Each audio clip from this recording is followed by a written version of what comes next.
think it's falling. Is the camera going down? No. Is it me? Am I moving? Well, I'm moving, but am I think the camera's moving. Don't move, camera. This is part of why I was trying to move it so it was touching the ground fully. Oh, it is now. I got it. I got it. Kisses? Kisses. No, that lipstick on. Are you already filming? Yeah. So you'll cut this out? Sure. Go back and do your homework. Don't worry, I'll cut it out. Hi, friends. Welcome to my Not a Sewing vlog. I don't really know what to say. So it's been, I think it's been like 2 weeks since my last video, maybe something like that, and I feel kind of bad about that, but also not bad at all. I'm really sweaty. I don't know why. My upper lip is really sweaty, and the little dip between my lip and my chin is really sweaty. I just put lotion on, so that could be why, but also the lights in here are ridiculous. It's like this track lighting in like a bedroom, and this like really high like arch ceiling.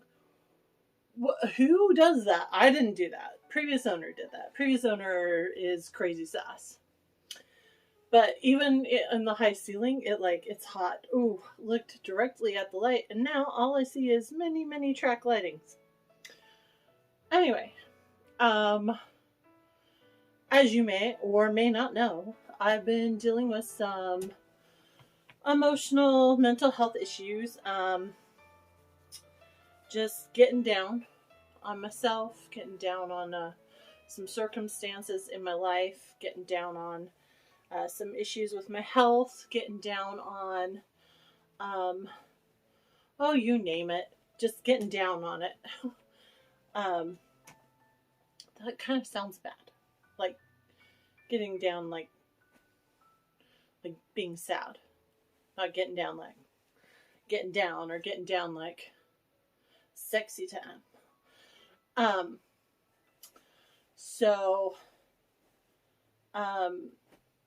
I pretty much figured if I tried to film a vlog, I'd probably just start crying. And, I don't know, I figured that would be kind of uncomfortable for you all and for me all, so I didn't do that. I was actually talking to my mother the other day. We're in a fight right now, but I was talking to her the other day, and she was like, well, and she follows my Instagram. I don't know why, because she doesn't really get what I do or why I do it. But anyway, oh, that would be a tangent that would last like hours, years.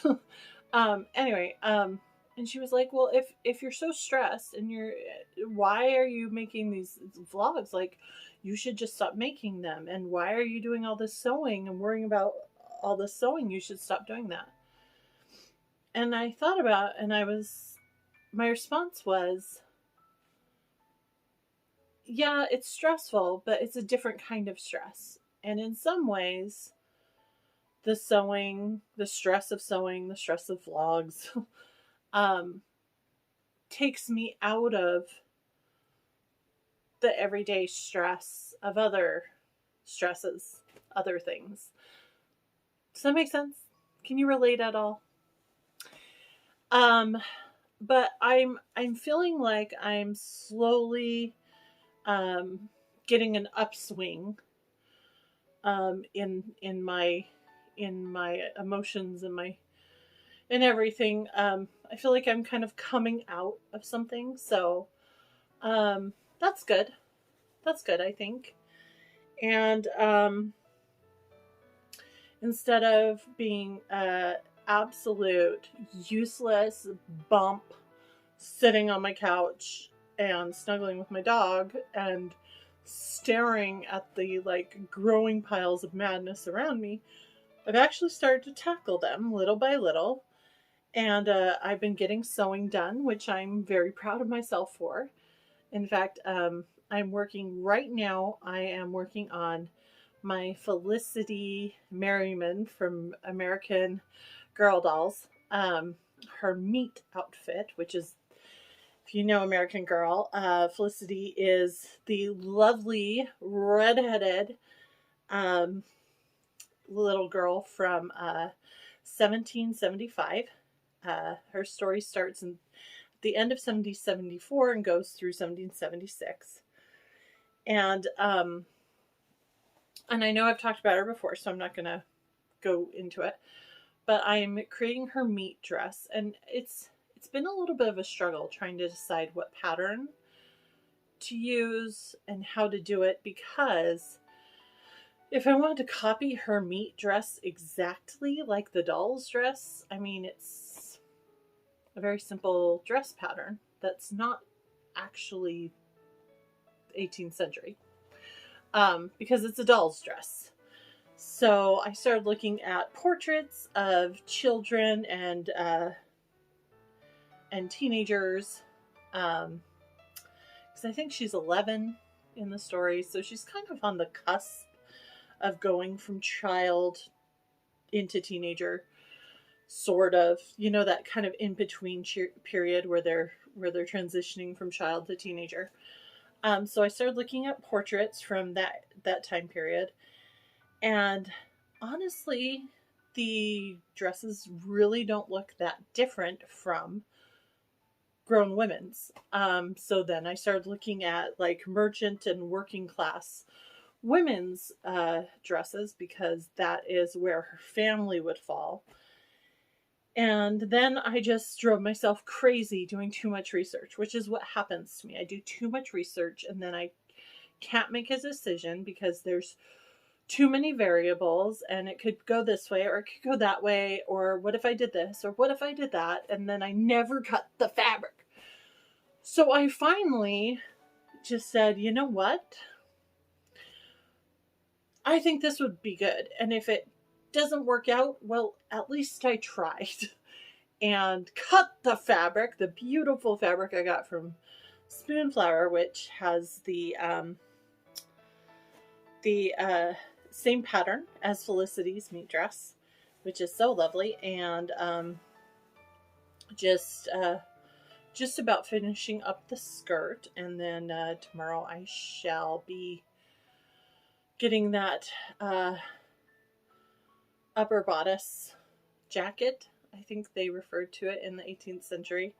They referred to the upper bodice part as a jacket.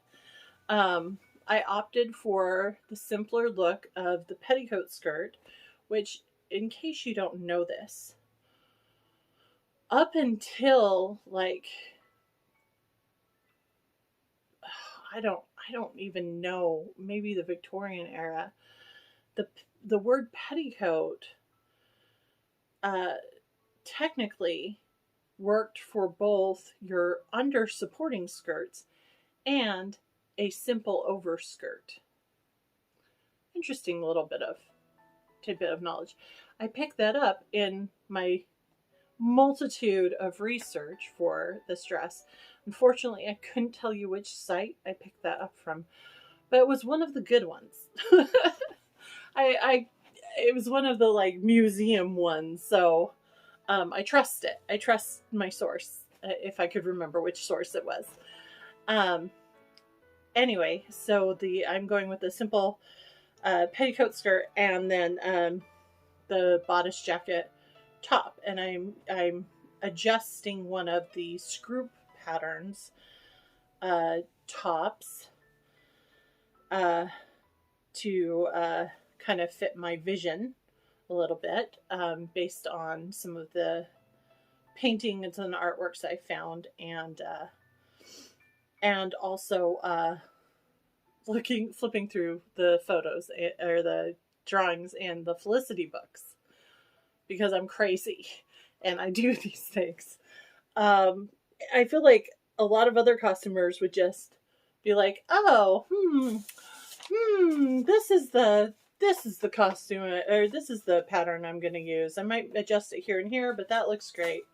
You know, maybe look at one or two 18th century resources and call it great. I have been researching the crap out of this thing, and basically, I mean, all of the research is part of why I put this project down like 2 years ago. Because I do all of this crazy research, and then I get burnt out because I think I just get so overwhelmed because there's so much information out there. How do you choose? How do you make decisions? And I want to learn to be better at just making a decision, doing it. My other project that I've pulled out of my UFP pile, which is unfinished projects pile. So if you ever see me write UFP on Instagram, that's what I mean, unfinished projects, is this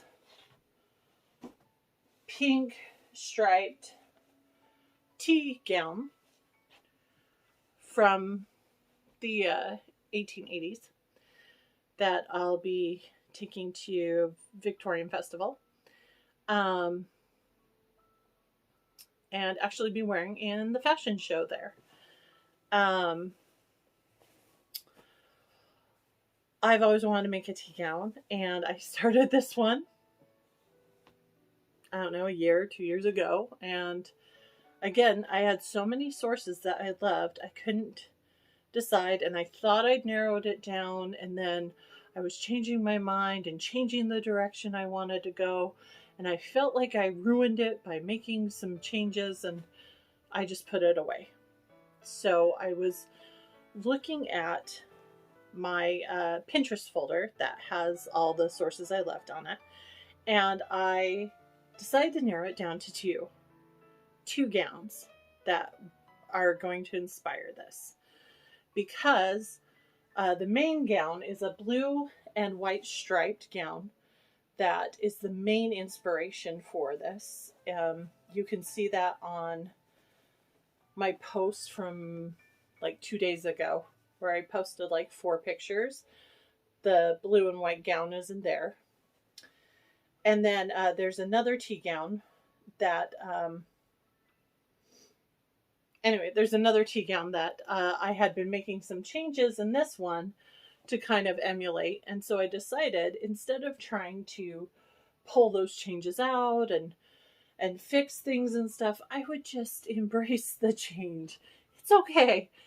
This tea gown doesn't have to be exactly like those tea gowns. This tea gown can be my tea gown. I think sometimes we get really caught up in, it has to be exactly like an extant dress, or it has to be exactly like a fashion plate, or it has to be exactly like a pattern. And I know sometimes people get also very caught up in the historical accuracy that has to be. I certainly do sometimes. But I think that you can walk that line of historical accuracy and still make it your own. I mean, taking a bit from a dress here, a dress there, and a dress there, as long as you've seen all of these elements, in these dresses, you can make your own version. So that's what I'm doing. I know a lot of people have heard me talk about the Victorian Festival that is coming up at the end of April in Port Townsend. And I've actually gotten a lot of messages and questions about it. And I want to reiterate something to you. This is a tiny festival in a tiny town. There is a handful of events going on.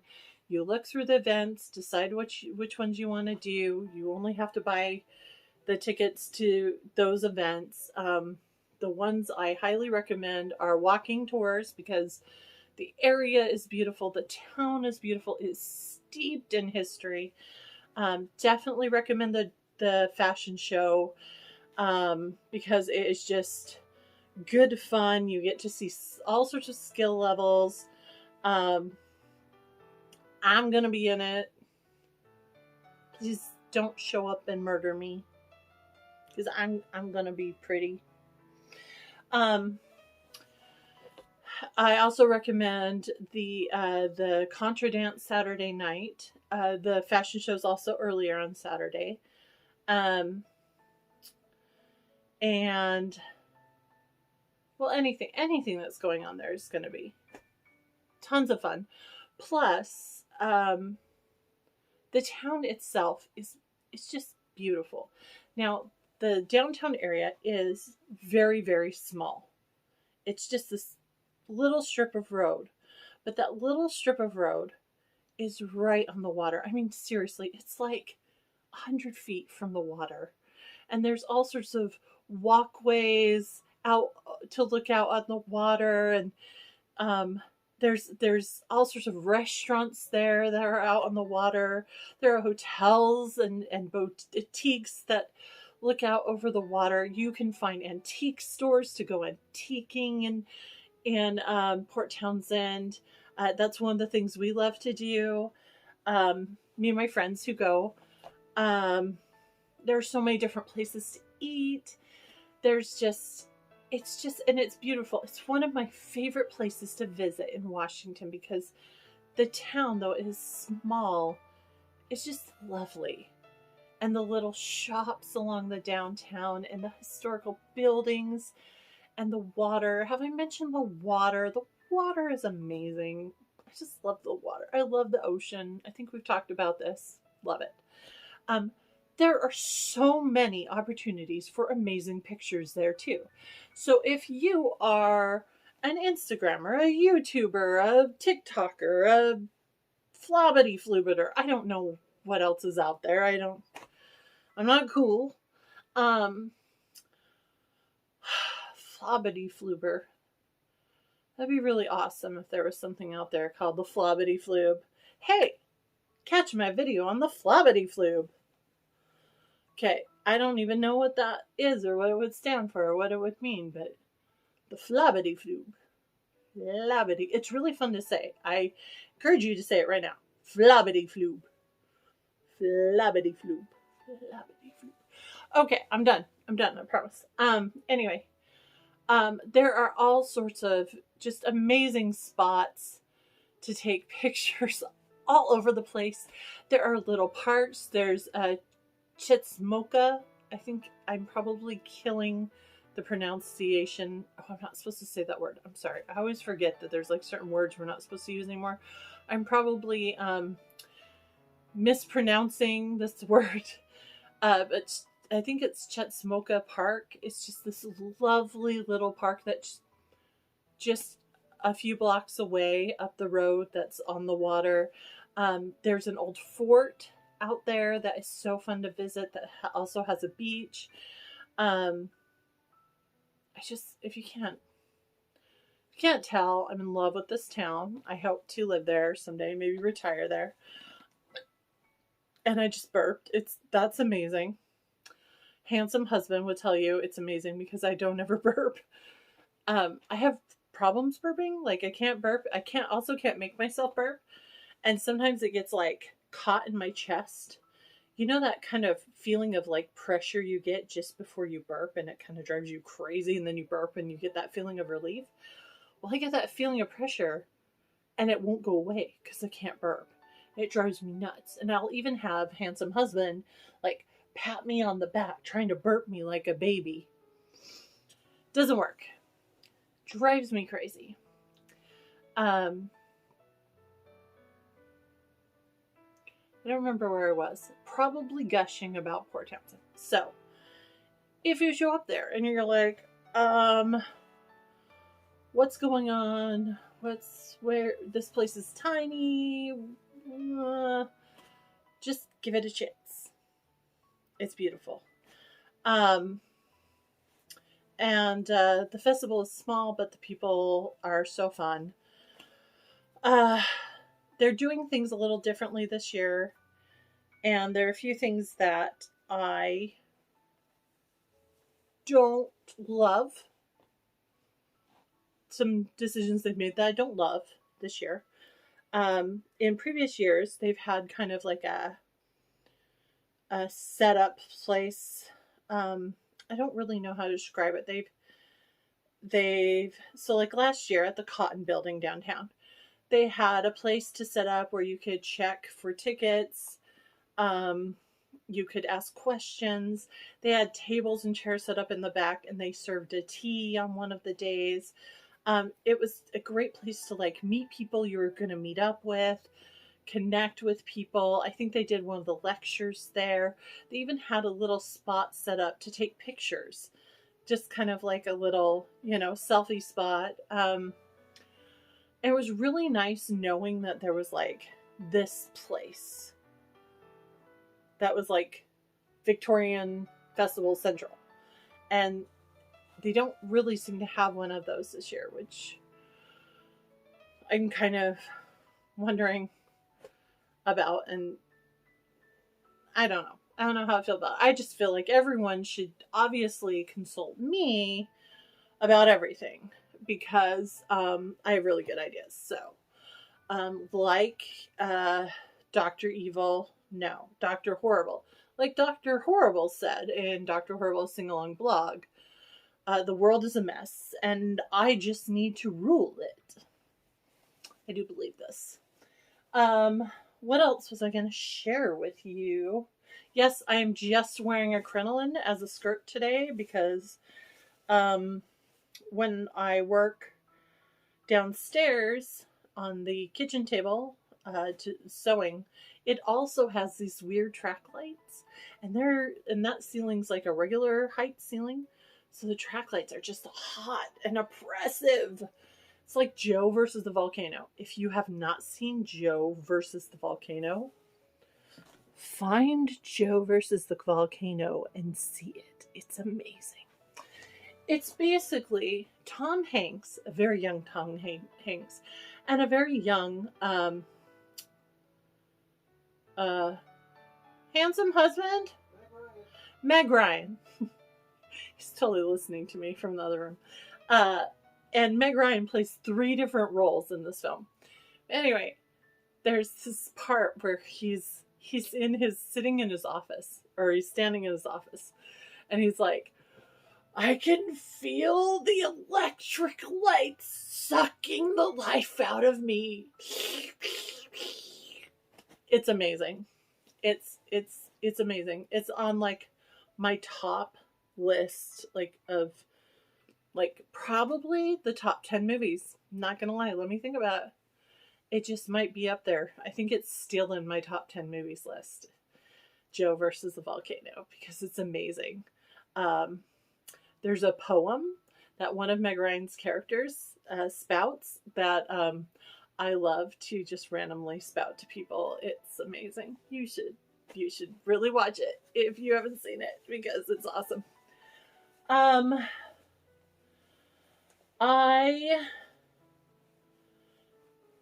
had a question. I wanted some help with something. Now I don't remember what it was. And I remember thinking all day today, hey, when you film your video, make sure to ask this question. And now I don't remember what it was. So, watch my Instagram, because if I remember what that question is, I'm totally going to ask it there. Because I wanted some help with something. And I don't remember what it was. I know I totally talked about the Victorian Festival again on a video. I cannot promise that is going to stop. Oh, hey, it was my birthday last week. It was my birthday on Saturday. It was a fun birthday. Friday night, me and handsome hubby went to Mopop, which is the museum of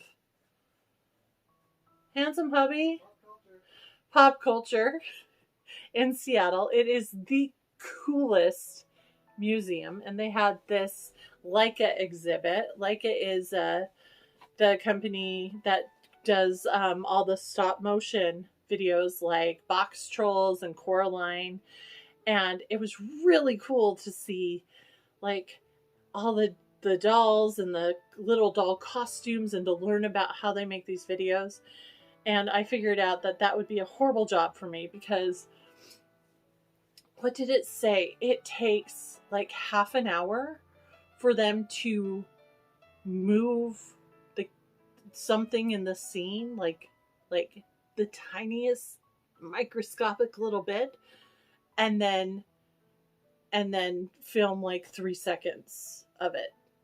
Like, can you imagine being that person to have to move that? Like, spend half an hour making those tiny little adjustments in this scene, having 3 seconds be filmed, and then having to spend another half an hour to make these tiny adjustments. I couldn't do it. But it was amazing, and I loved it. And I got to dress up, and that was fun.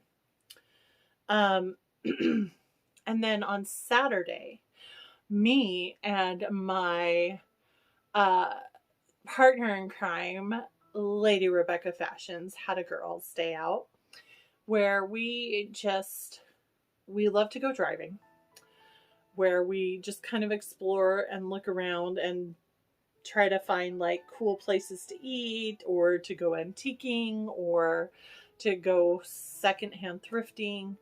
And we ended up at this little tea place in Issaquah where I had lavender lemon ice cream. It was sherbet and it was amazing. And then we decided for lunch we would go have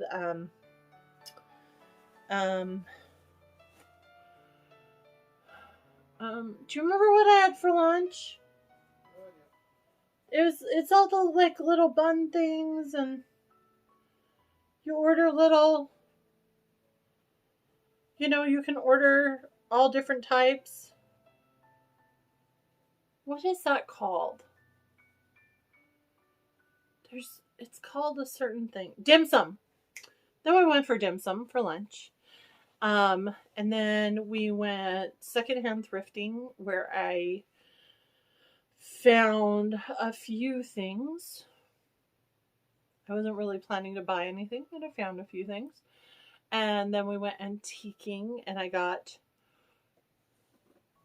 they're not up here. I got 2 new hats and they're amazing. So I'll have to show those to you. While we were checking out, I had a conversation about antique hats vintage hats, antique hats, vintage hats with the ladies at the counter. And they were like, do you wear these? And I said, I do. And I'm trying to wear them more often. And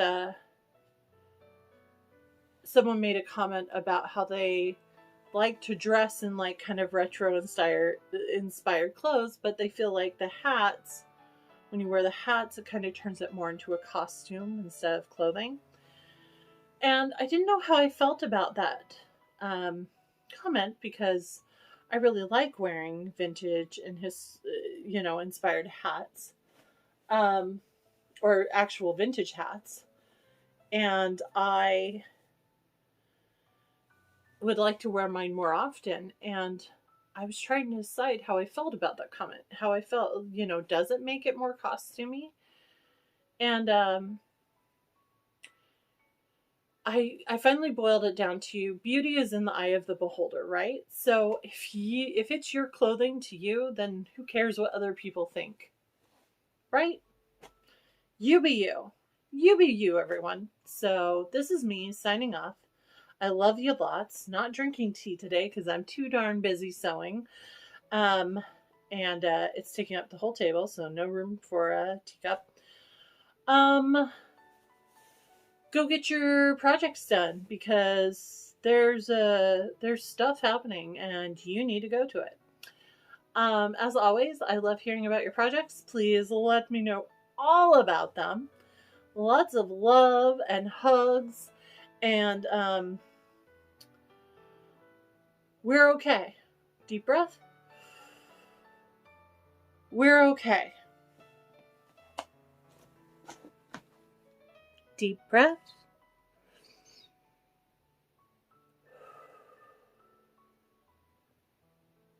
We're okay.